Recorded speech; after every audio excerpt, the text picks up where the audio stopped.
First in the spotlight tonight is Jonathan Payton, an IT technician from Birmingham. His subject is the band Joy Division. Next, Kimberly Rescall, a support worker from Plymouth, and her subject, the Battle of the River Plate. Marcus Hake is an IT consultant from London, and he'll be answering questions on the Ashes. And Nick Judge, a customer service officer from Sale, his subject, the British film actor Todd Slaughter.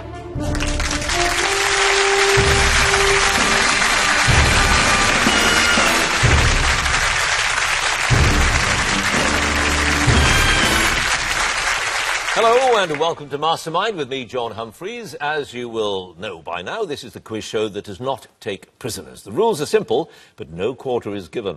The contenders get 2 minutes on their specialist subject, 2.5 on general knowledge, and hesitation can prove fatal.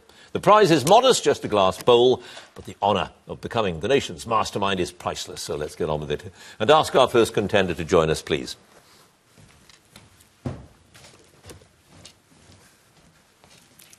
And your name is? Jonathan Payton. Your occupation? I'm an IT technician. And your chosen subject? Joy Division. Joy Division in 2 minutes. What is the title of Joy Division's first EP? They released it themselves in 1978.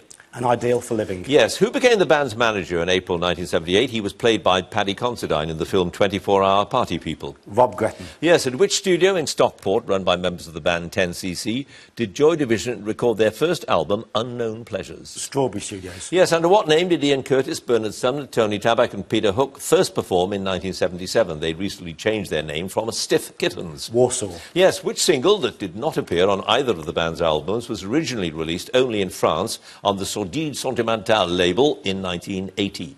Atmosphere. Yep. The iconic cover photo for the band's second studio album, Closer, was taken at a cemetery in which city? Genoa. Yes. Who was the vocalist with Crispy Ambulance who took over vocal duties at a gig in Bury in April 1980 when Ian Curtis was ill and was only able to perform 2 songs? Alan Hempsell. Yes. At which legendary Liverpool music venue did Joy Division play on the 15th of July 1978, the first of a number of appearances there under their new name? Cavern Club. Eric's. Who produced the band's 2 tracks on Factory Records' first release, A Factory Sampler?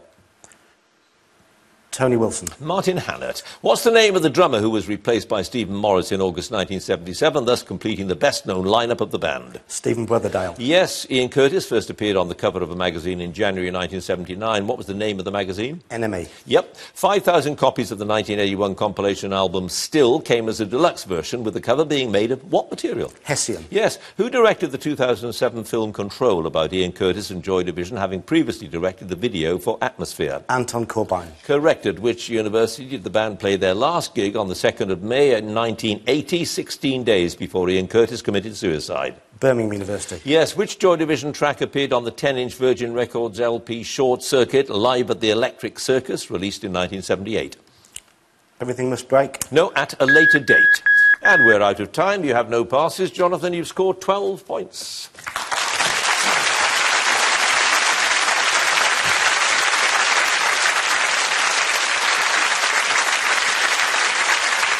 And our next contender, please.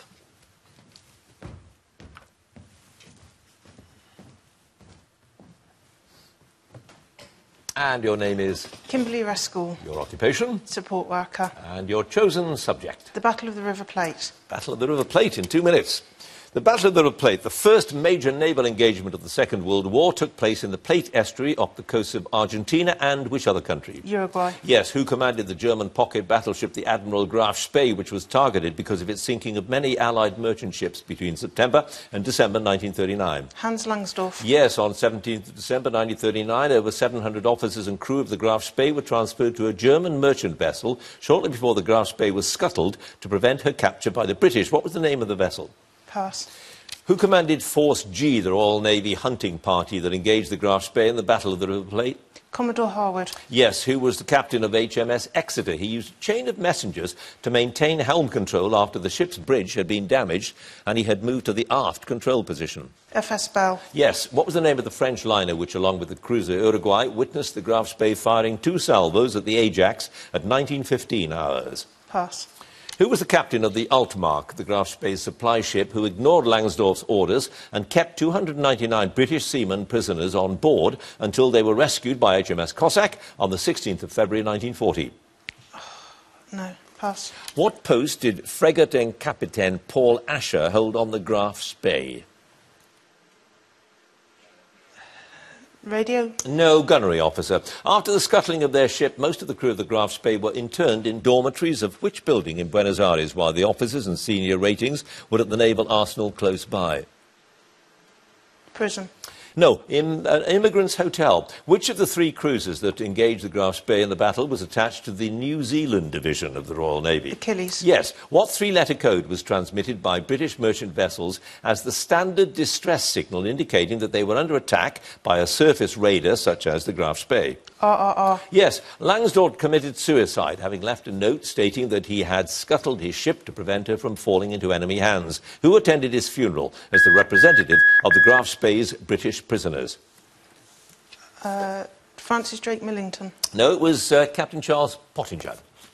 You had three passes. The captain of the Altmark was Heinrich Dow. The name of the French liner which saw the Graf Spee firing those salvos was Formose, or Formosa. And the name of the ship to which those officers and crew were transferred was the Tacoma. You have, Kimberly, 6 points.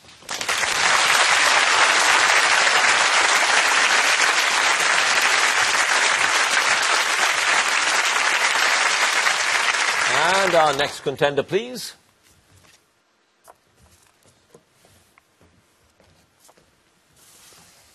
And your name is? Marcus Hake. Your occupation? IT consultant. And your specialist subject? Ashes cricket series since 1981. The Ashes since 81. 2 minutes starting now. In 2005, who captained England at their first Ashes series win over Australia for nearly 20 years? Michael Vaughan. Yes, which ground hosted the first match of the 2009 series, the first test to be held there? Cardiff. Yes, who won the Man of the Match award in the 86 Boxing Day Test after dismissing 5 of the top 7 Australians in the first innings and taking a fine catch to complete England's victory? Norman Cowans. No, it was Gladstone Small. With his first ball in an Ashes Test, Shane Warne dismissed Mike Gatting with the so-called Ball of the Century in 1993. At which ground did that take place? Sorry, Old Trafford. Yes. How did Terry Alderman get a shoulder injury at the 82 Perth Test that kept him out of the rest of the series? Tackling a pitch invader. Yes. Who made centuries in the last 2 tests of the 94 to 95 series? They were also his first 2 test matches.